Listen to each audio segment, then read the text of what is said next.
Hello, Serge here for the Backyard Driving Range. All right, got a question that came in today from David Morgan. And he says, what is your description of clearing the hips? In all your videos, I can't find an explanation about clearing the hips through the swing. I noticed that you clear your hips in the same manner as a rotary swing player would do. Please comment. Well, I'm going to disagree with that comment about I clear the same way as a rotary swinger.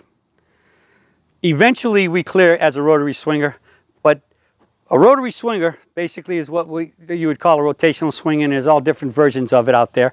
But basically, and that is the predominance, some form of these 3 or 4 different type of swing theories out there are all basically rotary. In other words, turn as far as you can go here, and when you start your downswing, all you do is you just turn your left,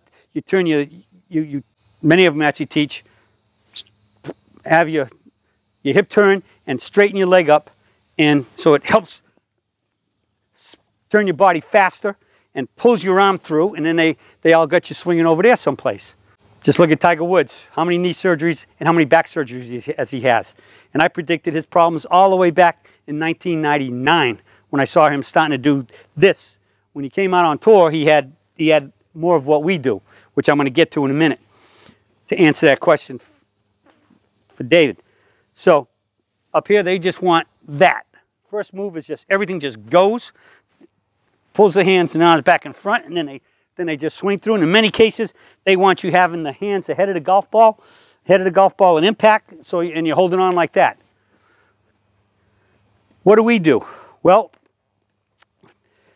I start the golf swing with what I call the bump. It's a lateral left shift of the left knee and hip. If I were standing here and I'm going to hit this golf ball right into the center of that net.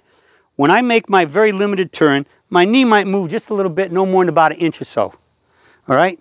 Now notice where my knee's moving right now. It's moving from where it is right here. I'm going to line up parallel left to the target. The target being the flag. The flag. The target being the camera. So you can see my club is out over to the, as I'm seeing it, left of the camera, but you can see it over there. Now when I turn just a little bit like this, right now this club is pretty darn close to being dead at that camera. And pointing right at the camera. Alright? So it was like a rifle and I could pull a trigger, I'd come pretty close to shooting the lens, okay? So with that little bit of turn here, when I get to the top, the bump starts out at the camera, and then I start my turn. But if I'm starting here, and I make a monster turn like this, which usually for most golfers is going to include a lot of left knee movement, right? They're going to trick the knee way in.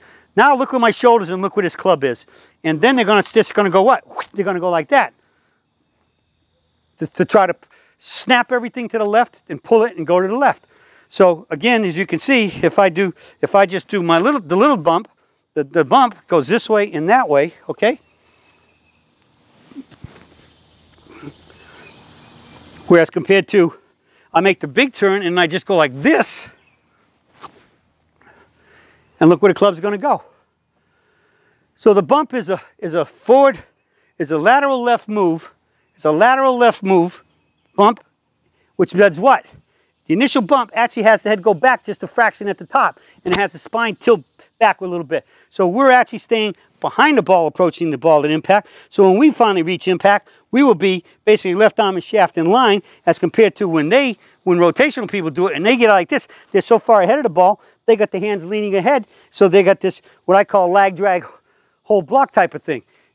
And then because they spun so hard, the left shoulder gets, from the ankle, the knee, the hip, and the shoulder, get pulled so far to the left. Guess what that has to do? Has to stop pulling the hands and the club to the left. So they're holding on, but they're still going way inside the line. And power comes from what we call, if this is my aiming line pointing at the target, the club has to approach the ball on the aiming line, strike it on the line and be square, leave on the line accelerating, and hit the ball solid in the sweet spot while doing the first 3.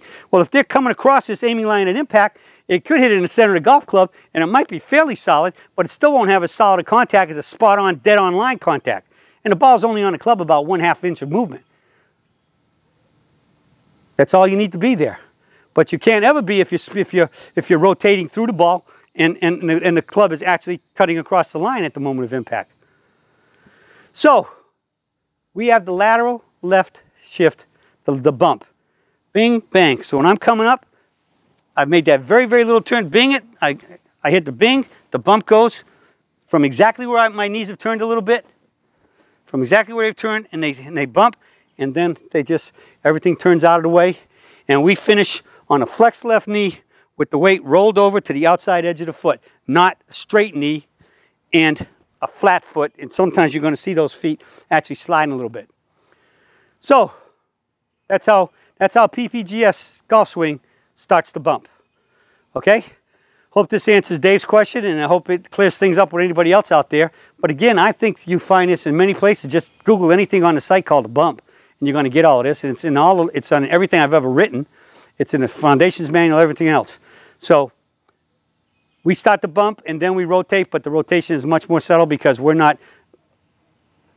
we stayed behind the ball and our hands are swinging and swinging fast. We're trying to swing our arms fast. You can only do that with a stable body, stable spine. Keep your head and spine stable till impact. That's the PPGS way.